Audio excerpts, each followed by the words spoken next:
এই loan sir, আমার ছেলের মিলাতে তবারক। আপনার ছেলের মিলাদের তবরক মানে? স্যার, আমার ছেলের মারা যাওয়ার পিছনে কোনো না কোনো ভাবে আপনার হাত আছে। What? আপনার মাথা ঠিক আছে? আপনি কি বলছেন? আপনার ছেলে মারা গেছে মানে? স্যার, কত বছর ধরে আমি আপনাকে ওই অফিসে চাকরি করি। আমি আপনার কাছে কিছু টাকা অ্যাডভান্স চাইছিলাম স্যার, আমার ছেলের চিকিৎসার লেখা। আজকে বিনা চিকিৎসায় স্যার আমার ছেলে মারা গেছে। আপনার মাথা ঠিক আছে? আপনি কি সব উল্টাপাল্টা কথা বলছেন? হ্যাঁ, আমি মানছি আপনি আপনার ছেলের চিকিৎসার জন্য অ্যাডভান্সের টাকা চাইছেন। আমি সেই টাকা পুরোটা দিয়ে দিচ্ছি। দিছেন, কিন্তু মাত্র 5,000 টাকা। আমি তো আমার ছেলের চিকিৎসার লেগে আপনার কাছে 50,000 টাকা চাইছিলাম। বুঝতে পারছি, খাপলাটা কোথায় হয়েছে আমি আন্দাজ করতে পারছি। আপনি এক কাজ করেন, আপনি প্লিজ একটু সাইডে দাঁড়ান। আমি যখন আপনাকে ডাকবো আপনি শুধু ভিতরে চলে আসবেন, ঠিক আছে? প্লিজ।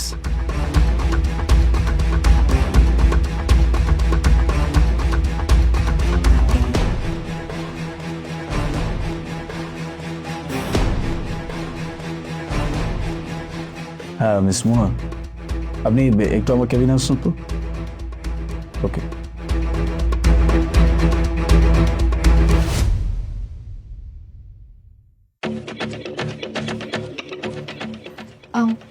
স্যার, আপনি আমাকে ডেকেছেন? হ্যাঁ ডেকেছি। আচ্ছা, গত মাসে আমাদের কিছু এমপ্লয়িকে অ্যাডভান্সের টাকা দেওয়ার কথা ছিল, দেওয়া হয়ে গেছে? হ্যাঁ স্যার, আমি তো সবাইকে অ্যাডভান্স দিয়ে দিয়েছি, আপনি যাদের যাদের কথা আমাকে বলছিলেন। আচ্ছা, আমাদের ওই যে ক্লিনার আন্টি, রুনা আন্টি, ওনাকেও কিছু টাকা দেওয়ার কথা ছিল, দিয়ে দিচ্ছেন? এই যে ক্লিনার কাজ করে রোনা আন্টি, হ্যাঁ ওনাকেও তো আমি অ্যাডভান্স দিয়ে দিচ্ছি। কত টাকা যেন দেওয়ার কথা ছিল? 50,000, আপনি যেটা আমাকে দিয়েছিলেন সেটাই।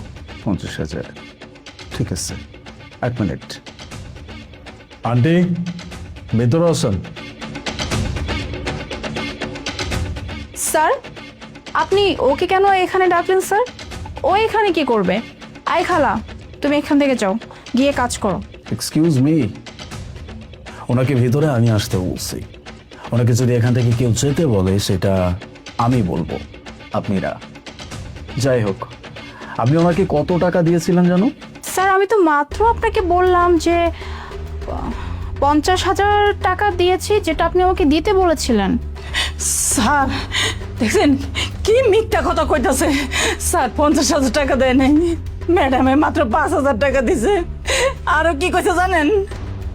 কইছে আপনি নাকি কইছেন 5,000 টাকা দেওয়ানের লেগা। আরো ম্যাডামে কয় 50,000 টাকা নিলে তোরা গরিব ছোট লোক, তোরা 50,000 টাকা শোধ করবি কিভাবে? তাই তো ম্যাডাম আমার 5,000 টাকা দিছে। স্যার, স্যার, আমি টাকার লেগে আমার ছেলেটাকে বাঁচাতে পারলাম না, বিনা চিকিৎসায় আমার ছেলেটা মারা গেছে। স্যার, স্যার ও সম্পূর্ণ মিথ্যা কথা বলছে। এই খালা, তুমি মিথ্যা কথা কেন বলতেছো? হ্যাঁ, তোমাকে না আমি নিজে 50,000 টাকা দিচ্ছি, হ্যাঁ, আর তুমি এখন স্যারের কাছে এসে বলতেছো আমি 5,000 টাকা দিচ্ছি। এত বড় মিথ্যা কথা বলতেছো, তাও আমার নামে। স্যার বিশ্বাস করেন স্যার, আমি সত্যি বলতেছি, আমি খালাকে 50,000 টাকাই দিয়েছি, যেটা আপনি আমাকে দিতে বলছিলেন। আল্লাহ রে আল্লাহ! স্যার, আমনের সামনে ম্যাডামে কত বড় মিথ্যা কথা কয়। স্যার বিশ্বাস করেন, আমি টেকালে মিথ্যা কথা কি লিগা কমু। ম্যাডামে 5,000 টাকা দিছে স্যার, আমি মিথ্যা কথা কইতেছি না। স্যার আপনি কোন, যদি আমি 50,000 টাকা পাইতাম তাহলে আজকে কি বিনা চিকিৎসা আমার ছেলে মারা যায়? স্যার, আমার কথা যদি আপনি বিশ্বাস না করেন তাহলে আপনার পুরো অফিসে তো সিসি ক্যামেরা আছে, আপনি এটা পরীক্ষা করেন। আমি আপনাদের কারো মুখের কথাই বিশ্বাস করব না। আমি তো জানি আবার কিভাবে আসল সত্যটা বের করতে হবে, রাইট? মিস মুনা, আমি তো আপনাকে সমস্ত টাকা ব্যাংকে দিয়ে দিছিলাম, যেন আপনি ব্যাংক থেকে খুব ইজিলি সবার টাকা সবাইকে ডিস্ট্রিবিউট করতে পারেন, রাইট? তাহলে এক কাজ করেন, আমাকে আপনি ব্যাংকের ট্রানজ্যাকশন লিস্ট দেখান। Sir, bank transaction, sir bank transaction আমি কি করে দেখাবো স্যার? বিকজ আমি খালাকে তো হ্যান্ড ক্যাশ মানে হাতে দিয়েছি সম্পূর্ণ টাকা, কারণ আমি যখনই তার কাছে ব্যাংক অ্যাকাউন্ট চাইতাম তখনই বলতো আমার কোনো ব্যাংক অ্যাকাউন্ট নাই। তাই কি করবো স্যার, সব সময় তাকে আমি ক্যাশ টাকাই দিতাম। এর জন্য তো ব্যাংক স্টেটমেন্টে আপনি কিছুই পাবেন না। স্যার মিথ্যা কথা স্যার, একদম মিথ্যা কথা। এই ম্যাডামের আমি অনেকবার কইছি যে ম্যাডাম আপনি আমার ব্যাংকের অ্যাকাউন্ট নাম্বার নেন, ম্যাডামে নেয় নাই। ম্যাডামে আরো কি কয় জানেন, কয় তোরা গরিব ছোট লোক, তোকে ব্যাংক অ্যাকাউন্টে কি দরকার, তোরা বেতনই পাস সামান্য, হাতে ক্যাশ নে। স্যার স্যার ও সম্পূর্ণ মিথ্যা কথা বলতেছে স্যার। খালা তুমি কেন এরকম করতেছো আমার সাথে? আমি তোমার কি এমন ক্ষতি করছি যার জন্য তুমি এরকম করতেছো? আচ্ছা মিস মোনা, আপনার কি মনে হয় আমি কি এতটাই বোকা, বা আমি কোনো কিছু না জেনে আপনাকে এতগুলো প্রশ্ন করছি, আপনাকে জেরা করছি, এটা আপনার মনে হয়? হ্যাঁ, আমি সবকিছু জানি। I have a proof. এই যে আপনি যে অ্যাডভান্স চেয়েছিলেন না, এই যে স্যার 5,000 টাকা দিচ্ছে, এর বেশি দিতে পারবে না বলছে। এখন বলো, আপনার আরো কিছু বলার আছে? ইয়ে মানে স্যার আসলে হয়েছে কি, আপনি আমাকে যখন 50,000 টাকা দিলেন না, এতগুলো টাকা দেখে না আমি লোভ সামলাতে পারিনি বুঝছেন। তাই আর কি আমি কিছু টাকা মেরে দিছি, মানে 5,000 টাকা খালাকে দিয়ে আর বাকি 45,000 টাকা আমি নিজের কাছে রেখে দিছি। আমি তো ভাবছি খালা গরিব মানুষ, এতগুলো টাকা দিয়ে কী বা করবে, তাই বরঞ্চ এক কাজ করি, আমি 45,000 টাকা রেখে দিই আর বাকি 5,000 টাকা দিয়ে দিই। কিন্তু স্যার আমি বুঝতে পারিনি স্যার এত বড় একটা অন্যায় হয়ে যাবে। স্যার শুনুন স্যার, আর আমি আপনাকে বুঝিয়ে বলছি স্যার, প্লিজ স্যার আমাকে এর জন্য পানিশমেন্ট দেবেন না স্যার। আমি তার থেকে 45,000 টাকা নিয়েছি, তো আমি তার মানে আমানত যেটা ছিল সেটা আমি তাকে ফেরত দিয়ে দেবো স্যার। কি কি বলছেন আপনি? আপনি ওনার সমস্ত আমানত ফেরত দিয়ে দিবেন? ঠিক আছে, এক কাজ করেন তাহলে, ওনার সব থেকে বড় আমানত ওনার সন্তান, ওনাকে ফেরত দিয়ে দেন। দেন, শুধুমাত্র আপনার কারণে উনি ওনার সন্তানকে হারাইছে। হ্যাঁ, আপনার গাফিলতির কারণে, আপনার লোভের কারণে। এখন আপনি যখন বলছেন যে ওনার আমানত আপনি ফেরত দিয়ে দিবেন, তাহলে ওনার সন্তানকে ফেরত দেন। আপনি যদি এই সন্তানকে ফেরত না দিতে পারেন, তাহলে আপনার জন্য শাস্তি অবধারিত, আর সেই শাস্তিটাও আমি আপনাকে দেব না, এই শাস্তি উনি আপনাকে দেবে। আন্টি আপনি বলেন, আপনি ওনার কি শাস্তি চান? আপনি যা বলবেন আই প্রমিস আমি সেই শাস্তি ওনাকে দিব। বলেন। স্যার ম্যাডামের ভুল স্বীকার করছে। আরেকটা কথা, আমি যদি ম্যাডামের শাস্তি দেই, আমার ছেলেকে ফিরাইব স্যার, ফিরে যাইব না। তাই কইতাছি কি, আরে আপনি মাফ করে দেন স্যার, মাফ করে দেন। দেখছেন, উনি আপনাকে ক্ষমা করার কথা বলছে, কিন্তু আমি তো আপনাকে ক্ষমা করব না। শুধুমাত্র আপনার কারণে এই মানুষটা তার অধিকার থেকে বঞ্চিত হয়েছে। উনি আমাদের কোম্পানিতে কত বছর যাবৎ চাকরি করছেন, ওনার কি আমাদের কোম্পানি থেকে এতটুকু সাহায্য পাওয়ার অধিকার নাই? অবশ্যই আছে। আমি আপনাকে পুরো টাকাটা দিয়ে দিচ্ছিলাম, কিন্তু আপনি কি করলেন?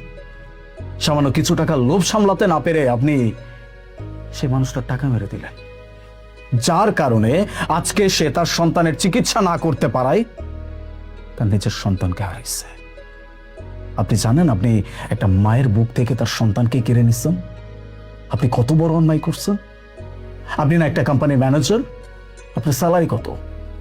80,000 টাকা আপনার স্যালারি, এটা দিয়েও আপনার হয় না? এরপরও আপনার আরেকজনের অ্যাডভান্সের টাকা মেরে দিতে হবে। শুধুমাত্র আপনার কারণে উনি তার সন্তানকে হারাইছে, উনি এসে আবার আমাকে ব্লেম করছে যে ওনার সন্তানকে যে উনি হারাইছে সেটার জন্য আমি দায়ী। এখন কি আপনার জন্য সমস্ত কিছুর দায়ভার আমি নিচের ঘাড়ে নিব? হ্যাঁ, আমার কোম্পানির একটা রেপুটেশন আছে, আমার নিচের একটা রেপুটেশন আছে। আপনি একা সব কিছু নষ্ট করছেন। আপনি না পারবেন ওনার সন্তানকে ফেরত দিতে, না পারবেন আমার হারানোর রেপুটেশন আমাকে ফেরত দিতে। আমি না বোকা আসলে, আপনার মতো একটা ম্যানেজার আমি আমার কোম্পানিতে অ্যাপয়েন্ট করে রাখছি। মাই গুডনেস, সামান্য 40-45 হাজার টাকার লোভ যে মানুষটা সামলাতে পারে না, তাকে আমি এত বড় কোম্পানির দায়িত্ব দিয়ে রাখছি কিভাবে?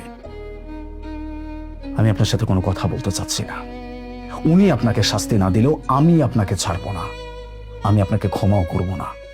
এই মুহূর্তে আমার এই কোম্পানি থেকে আপনি বের হয়ে যাবেন। আর হ্যাঁ, মনে কইলেন না যে আমি শুধুমাত্র আপনাকে এখান থেকে বের করে দিচ্ছি। আপনাকে আমি টেনে এমন অবস্থায় এনে ফেলবো, আপনি দেশের কোথাও ভালো চাকরির জন্য অ্যাপ্লাই পর্যন্ত করতে পারবেন না।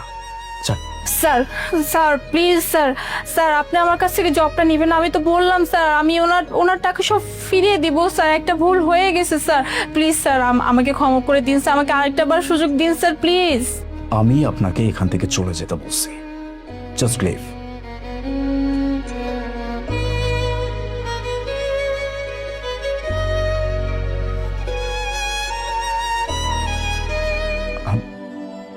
I'm sorry, aunty. Extremely sorry. আমি আসলে আপনাকে কি বলবো, আমি ভাষা খুঁজে পাচ্ছি না। ভুলটা আমারও হয়েছে, আমারও ছিল। আমার উচিত ছিল সবকিছু যাচাই করা, আপনি টাকা পাইছেন কিনা, বা নিজ হাতে আপনাকে টাকাটা দেওয়া। আমি যদি আপনাকে সময় মতো টাকাটা দিতে পারতাম, তাহলে হয়তো আজকে আপনার সন্তান আপনার সাথে থাকতো। Extremely sorry. আমি আসলে কোনো কিছু বলার ভাষা খুঁজে পাচ্ছি না। স্যার, আপনি কেন মাপ চাইতেছেন? এর তো আপনার কোনো দোষ নাই।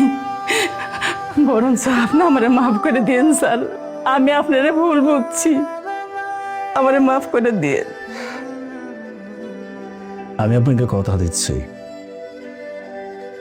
আজকের পর থেকে আমার কোম্পানির যে কোনো এমপ্লয়ি যদি আমার কাছ থেকে কোনো প্রকার সাহায্য চায়, আমি সেটা নিজ দায়িত্বে নিজের হাতে তাকে দিব। I'm extremely sorry, okay?